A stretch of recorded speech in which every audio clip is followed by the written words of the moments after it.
ሰላም ክቡራት ተኸታተልቲ ኣዳል ቲቪ ሰሙናዊ ፍጻሜታት ናይ ሰሙን እዚ ሒዘልክ መጽ ኣለኹ በርእስታቱ ሓደገኛ መግለጺ ሚኒስትሪ ጉዳያት ወጻኢ ኢትዮጵያ ኣብ ጉዳይ ልዕላውነት ኤርትራ ካብ 16 ዓመት ንላዕሊ ዝኾኑ ኤርትራውያን መንእሰያት ወተሃደራዊ ኣገልግሎት ክገብሩ ይግደዱ ሰራዊት ኤርትራ ምስ ሰራዊት ኢትዮጵያ ክጽንበሩ ምዃኖም ተፈሊጡ ሰራዊት ኤርትራ ናብ ትግራይ ከም ዝኣተወ ዶክተር አብይ አሕመድ ተኣሚኑ አምባሳደር ሃይለ መንቆሪዮስ ንህልው ኩነታት ሃገርና ዝምልከት መግለጺ ይህብ ጋዜጠኛ ሚልክያስ ምሕረታብ ኣብ መበል 52 ዓመቱ ካብዚ ዓለም ብሞት ተፈልዩ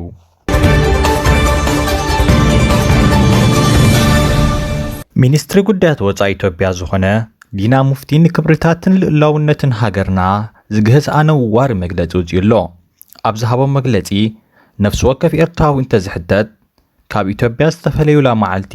ኣይኽብርዋንን ኣይፈትውዋንን እዮም ክብል መግለጺ ሂብሎ እዚ መግለጺ ዘብርሃልና ህዝቢ ኤርትራ ን30 ዓመታት ተቓሊሱ ብዝረኸቦ ነጻነት ሕጉስ ከም ዘይኮነ ብኣንጻሩ ንምግሳእቲ ስርዓታት ኢትዮጵያ ከም ዝናፍቕ ከረድእ ፈቲኑሎ እዚ ኪኖ ሕሉፍ ድፍረት ንኻልእ ዘይድሊ ሕማቕ ምዕባለታት ዝዕድም ሓደገኛ መግለጺ እዩ ንዝርዝራቱ ወኪል ቲቪ ኣዳል ወልቀ መላኺ ኢሳያስ ኣፈወርቂ በግስ ክብል እንከሎ ኣጀንዳታት ግዳማውያን ሓይልታት ንኸዓውት ናብ ሜዳ ኤርትራ ከም ዝኣተወ ብዙሓት ዜጋታት ብመርትዖ ኣብ ዝተፈላለየ እዋናት ኣቃሊዖም እዮም እዚ ኣብ መሳርዕ ሰውራ ኤርትራ ተሓቢኡ ኣጀንድኡ ክዓውት ዝቃለስ ዝነበረ ወልቀ መላኺ ንብዙሓት ተባዓት ኤርትራውያን ብስም መንካዕ የሚን ሓሙሻይ መስርዕ ወዘተ እናበለ ክንደይ ዜጋታት ከም ዘጽነተ ድሕሪ ነጻነት እንተኾነውን ንመስርሕ ብምትግባር ቅዋም ተሓሲሙ ባይቶ ኣፍሪሱ ዓገብ ዝበሉ ላዕለዎት ሰበስልጣን መንግስቲ ድማ ኣሲሩ እንሆ ንህዝብና ክሳብ ሕጂ የጽነትን ልኡላውነት ሃገርና ድማ ኣብ ሓደጋ ይውድቕን ዶክተር አብይ አሕመድ ኣብ ስልጣን ድሕሪ ምምጽኡ እውን ከይሓነኸ ድሕሪ ሕጂ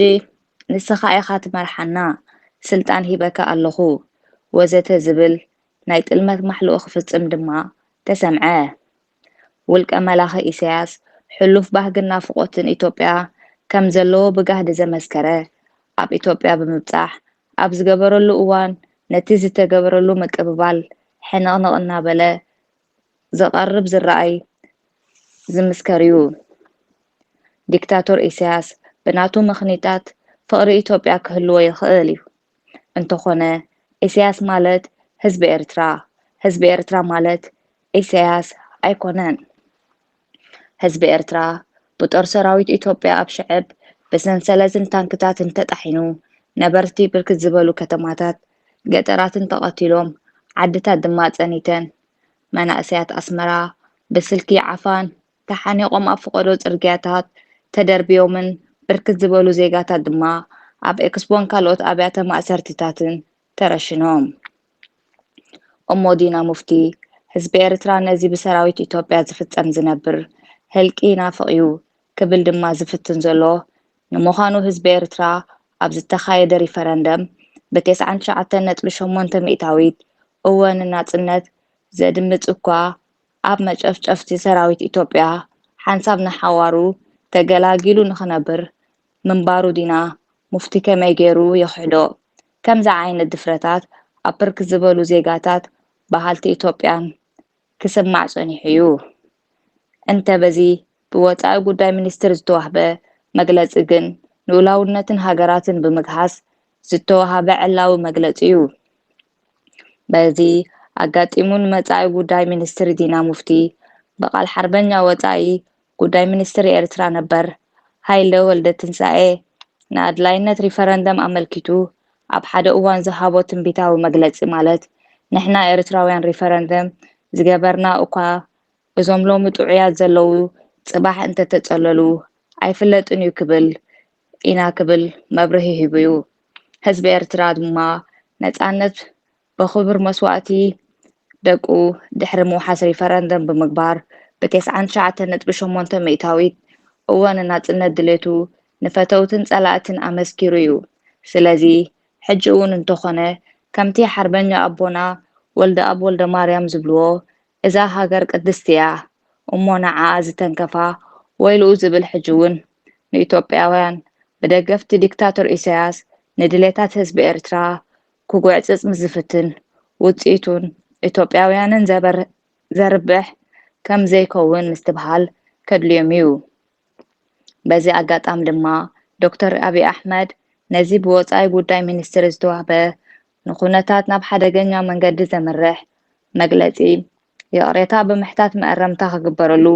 ፃውዒትና ነቅርብ።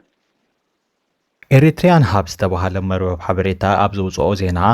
ስርዓት ግደፍ ንመንግስቲ አብይ አሕመድ ንምሕጋዝ ኣሽሓት ሰራዊት ኤርትራ ናብ ትግራይ ብምእታው ኣብ ውግእ ይሳተፍ ምጽንሑ ክግለጽ ጸኒሑ እዩ። እዚ ኣብ ውሽጢ ጉዳይ ኢትዮጵያ ዝረአ ዘሎ ኢዳኣታውነት ብመጀመርያ ምስ ጎረቤት ዝኾነ ህዝቢ ትግራይ ኣብ ዘይድለ ግጭት ንኽትኣቱ ዝዓደመ ኮይኑ ኣብዚ ዝካየድ ዘሎ ውግእ ብወገን ህዝቢ ትግራይ ይኹን ሰራዊት ኤርትራ ብዙሓት ከም ዝሃለቑ ድሮ ተፈሊጡ ዘሎ ሓቂ እዩ። ዲክታተር ኢሳያስ ብዋጋ ንጹሃት ዜጋታት ኤርትራ መንግስቲ አብይ አሕመድ ንምሕላው ዜጋታትና ኣብ ዘይምልከቶም ውግእ የእትዩ ክህልቆም ድሕሪ ምጽንሑ ሕጂ ድማ ነዚ ህልቂት ንምቕጻል 16 ዓመት ዝመልኡ ዕሸላትና ንምህላቕ ናብ ታዕሊም ክወርዱ ኣዚዙሎ። ኤርትሪያ ሃብ ኣብ ካልእ ዘውፅኦ ዜና ከም ዝሕብሮ መንግስቲ ኢትዮጵያን ስርዓተ ግደፍን ሰራዊት ኤርትራን ኢትዮጵያን ክወሃህዱ ተሰማሚዖም ምህላዎም ተፈሊጡ። እቶም ዝተበጽሑ ስምምዓት ድማ እዞም ዝስዕቡ እዮም። ሰራዊት ኤርትራ ኣብ ውሽጢ ትግራይ ክጸንሕ እቶም ኣብ ትግራይ ዝጸንሑ 12 ክፍላተ ሰራዊት ኤርትራ ኣብ ሓጺር እዋን ምስ ሰራዊት ኤርትራ ክተሓናፈጹ ኤርትራውያን ሰራዊት ናይ ኢትዮጵያ ወተሃደራዊ ልብሲ ክለብሱ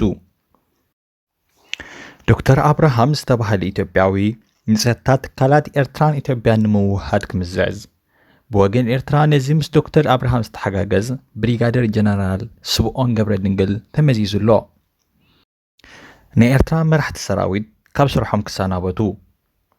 እዚ ኣብ ላዕሊ ዝተጠቐሰ ስምምዓት ድሕሪ ምፍጻም ድማ መስርሕ ፌደሬሽን ኤርትራን ኢትዮጵያን ክጅመር እዩ። ክቡራት ኤርትራውያን ከም ዝልዕሊ ዝተጠቐሰ ዲክታተር ኢሳያስ ሃገርና ንምሽያጥ ክልው ዕላት ከም ዝፈጸመ ብሩህ ኮይኑሎ ንሱ ናቱ ገይሩሎ ሕጂ ናትና ተረፈ ኣክን ጽባሕ ዋይ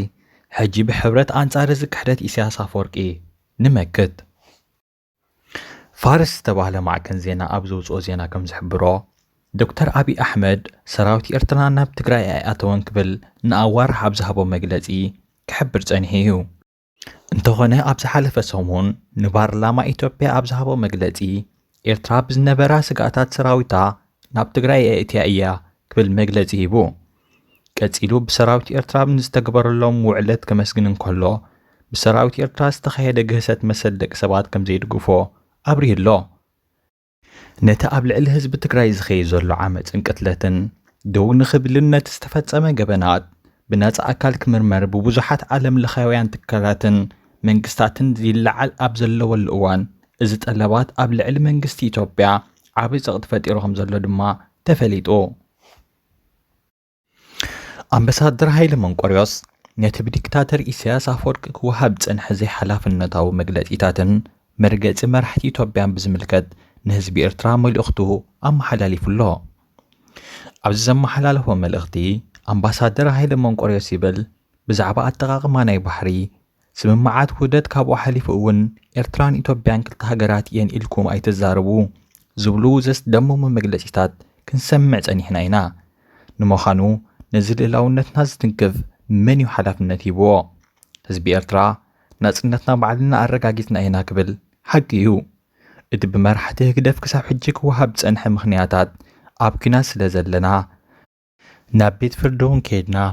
ቤት ፍርዲ መሬትና ንዓና ፍሪድዎ እንከሎ ኢትዮጵያ ሓይሎም ተኣማሚኖም ኮፍ ኢሎሞ ኣለዉ። ስለዚ ሙሉእ መሬትና ሓራ ከይገበርና ብዛዕባ ዲሞክራሲ ኣይተዛረቡ ክበሃል ጸኒሑ። ሕጂ ኸ ደኣ እንታይ ምኽንያት ኣሎ? ኩናት ጠጠው ካብ በለ ምስ ጎረባብቲ ሃገራት ኣይንዋስአን ኣይንብልን፣ ግን ስልጣን ናብ ህዝቢ ከነመሓላልፍ ኢልና እንዲና። እዚ ኩሉ ተቓሊስና ህዝቢ ኤርትራ ኸ ስልጣኑ ባዕሉ ክጭብጥ ኢሉ እንድዩ እዚ ኩሉ ዝተቓለሰ? ሕጂ እሱ ዘይኮነሉ ምኽንያት ዝኾነ ምኽንያት የለን። እንተኾነ እዚ መሰል ተጸቢኻ ጥራይ ዘይኮነ እቲ ኣብ ስልጣን ዘሎ ኣይህብን እንተበለ ትማ ይበሃልን እዩ። ሕጂ ዘድሊ ሓደ ሃገራዊ ዋዕላ ተገይሩ ህዝቢ ኤርትራ በብወከልቱ ብምሉእን ክሳተፍ እዋን እዩ። ክሳብ ሕጂ ኤርትራ ብህዝቢ ዝተመረጸ መንግስቲ የብላን፣ ሕገ መንግስቲ ወይ ቅዋም እውን የብላን፣ ትካላት ናይ ባይቶ እንተኾነ እውን የብላን። ስለዚ ነዚ በኺሩ ዘሎ ክብርታት ንምምላስ ህዝቢ ኤርትራ ከተግብሮ መሰሉ እዩ። ባዕሉ ከዓ ከተግብሮ እዋኑ ኣኺሉ እዩ ዝብል ረዚን መልእኽቲ ንህዝቢ ኤርትራ ኣመሓላሊፉሎ። በዚ ኣጋጣሚ ኣምባሳደር ሃይለ መንቆሬት ዝወሰዶ ተባዕተ በግሶ እናኣመስገና ኩሎም ኤርትራውያን ሓይልታትን ምሁራት ደቂ ሃገርን ብዲክታተር ኢሳያስ ኣብ ዕዳጋ ወሪድ ዘሎ ልዕላውነት ንምድሓን ስልጣን ናብ ህዝቢ ዝምለሰሉ ኣገባብ ንምጥጣሕ ብሓባር ምስራሕ እቲ እዋን ጽባሕ ዘይኮነ ሎሚ እዩ እሞ ብኹላትኩም ብታሪኽ ዘይሕትት እጃምኩም ከተበርክቱ ጸውዒትና ንቕርብ። ዲክታተር ኢሳያስ ናይ ብሕቲ ጋዜጣታት ብምዕጻው ንጋዜጣታት ኣብ ዝኣስረሉ ዝነበረ እዋን ጋዜጠኛ ሚልክያስ ምሕረት ኣብ ሓደ ካብቶም ከምልጡ ዝኽኣሉ ጋዜጠኛ እዩ ነይሩ። ዝተባዕ ጋዜጠኛ ብዘይድኻም ኩነታት ኤርትራን ምብራህን ብዛዕባ ዝተኣሰሩ ናይ ስራሕ ብጾቱን ብዘይ ምስልካይ ዝተቓለሰ ኣብነታዊ ዜጋ እዩ። ጋዜጠኛ ሚልክያስ ነታ ዘፍቅር ሃገሩ በቲ ዝፈትዎ ሞያ ጋዜጠኝነት ከገልግላ ዓቢ ባህጊ እናሃለዎ ኣብ ንኡስ ዕድሚኡ ካብዚ ዓለም ብሞት ተፈልዩና ኣሎ። በዚ ኣጋጣሚ ንኹሎም ቤተሰቡን ቀረብቱን ጽንዓት ይሃብ፣ ንሓውና ሚልክያስ ድማ መንግስተ ሰማይ የዋርሶ ንብል። ናይ ሎሚ ዝተዳለወ ጸብጻብ ኣብ ዝተዛዚሙሎ ዝመጽእ ሰሙን ብኻልእ ጸብጻብ ክሳብ ንራኸብ ሰላም ቅነ።